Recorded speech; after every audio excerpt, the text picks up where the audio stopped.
Good afternoon, everyone. With the incredible snowfalls across our crops in the U.S., 9 Midwest states declaring emergencies, propane shortage. They don't have enough propane to dry the wet corn and wheat. Liquid propane bottleneck scarcity started in a few states, but now it's 8 full states. Most interesting, propane prices lower than last year. Can you say market manipulation? India doubling onion prices halts all exports. Food inflation there, almost 8% per month. And Thanksgiving hams doubling in price. With all the common threats occurring across the globe, extreme weather, natural disasters, power grid failures, California threatening to shut off the power grid, instability of governments. What's the perfect gift of night protection for you and your loved ones this holiday season? Patriot Brother X 2020 flashlight, solar powered. If you have a portable device, you can recharge using this flashlight. 800 lumen LED compass wire rope cutter. Get 25% off the new 2020 model and use promo code ADAPT25 for 25% off your purchase. PatriotFlashlight.com. The link's in the description box below.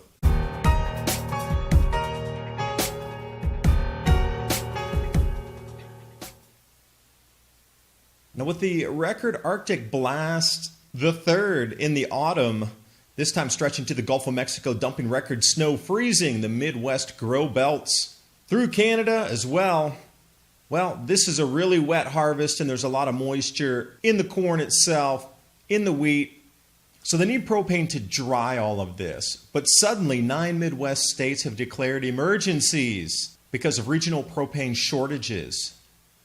So much so to the point now where we have senators echoing concerns expressed throughout the industry. Emergency in the U.S. farm country.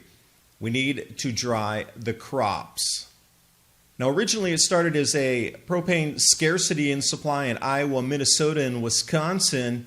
And then suddenly it started to fill the airwaves, or then it was Kansas, and then it was Missouri, and then it was all the Midwest. So what happened? So suddenly, these propane shortages. And with Iowa finding itself in the mix there, retailers were cutting off farmers to as little as 30% of their needed allocation. And some of these drivers were waiting 6-12 hours. So everybody, look, it's just driving up the cost of an already incredibly dismal harvest season. And as we progress through the last couple of days, demand still outstripping supply to something in the exponential range here. Analysts are still pegging it as the extreme cold all the way down to Gulf of Mexico and the increased need from all the snow and moisture to dry the crops. And this in turn is knocking on where approximately 36% of acres remain unharvested because the farmers rather leave it in the field to dry than try to harvest it, wait, and get it through a dryer using propane. So they're going to use nature. If there's another storm, that will not be harvested. So we're in a conundrum here of where it will move. Another thing here, I wanted to read you this from the wet grain and propane shortage. The general corn quality in 2019 is below average due to the record late planting and subsequent immaturity and the incomplete grain fill, meaning those kernels are incredibly small in both the wheat and the corn this year because it just didn't have enough time to grow and mature. Now what that means, there highlighted in blue, is since there's not a standardization of kernel size when it goes through these dryers, there's still going to be pockets of wet grain inside the dry corn. It's kind of like when you roast coffee beans. You don't want to put a pea berry in with an Arabica bean because they're two different sizes. And you don't want chipped bits of coffee beans drying out either because they're going to burn while the entire bean's still going through its drying process. Same thing here. A kernel is a kernel, a seed is a seed.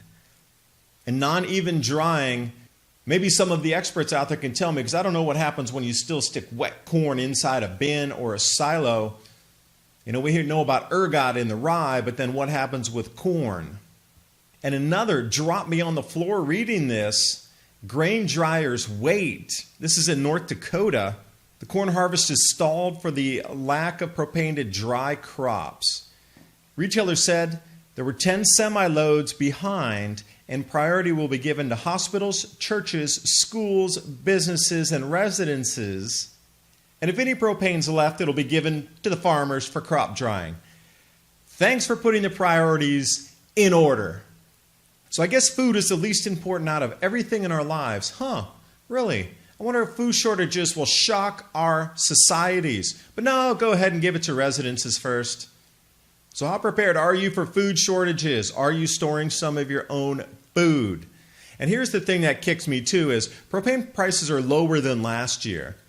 Now with 8 full states in such shortages where it's restricting our crop harvest and processing this year in the United States, how can prices remain lower than last year? This is pure artificial market manipulation and artificial shortages for these areas. I personally feel this is purposeful to reduce our output in the United States for our food even further. But I have my own assessment of what's going on and the reason that our crops are so dismal and why there's no help forthcoming and why prices remain stagnant and below last year's levels with all these record losses, bottlenecks, and shortages. Now over to India, onion prices doubling in a single week. People are rioting on the streets because of onion prices and shortages across the country there. So the Modi government instantly threw an export ban, and they call it a knee-jerk reaction, to try to mitigate, well, the civil unrest because of onion prices back in India. And what's the culprit? Well, excessive rainfall in the growing season. So even India is being affected too with its crops. Everywhere you look across the planet, have you noticed agriculture is struggling due to the intertropical convergence zone shifting, the grand solar minimum intensifying, our jet streams wandering, and the cloud cells moving into new places. Now ask yourself the very same question. If your food prices went up 8% per month, that's a doubling at the end of the year. What would you stop spending on first? And here's the knock-on effect too with this export ban of onions. Right next door in Bangladesh, they receive 60% of all their onions imported from India. So with that full-on cutoff, there's only 40% availability for 100% demand in Bangladesh. And guess what? The same exact thing's happening. People are out on the streets demanding onions. What happens when it's meat and everything else that you eat? Do you really think that our society is going to continue with its stability?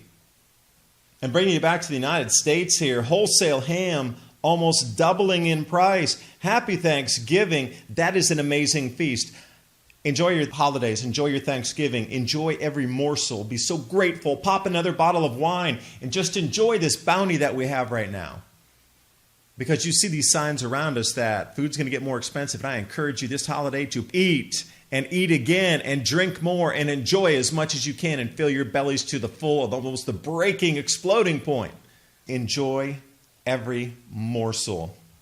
And during the holiday season, if you are looking for ideas for long-term food storage, canning ideas, jump over to my Adapt 2030 store on Amazon. Links in the description box below, as well as It's Not CO2, It's Not You, It's the Sun t-shirt, hoodie, and long sleeves available this November only.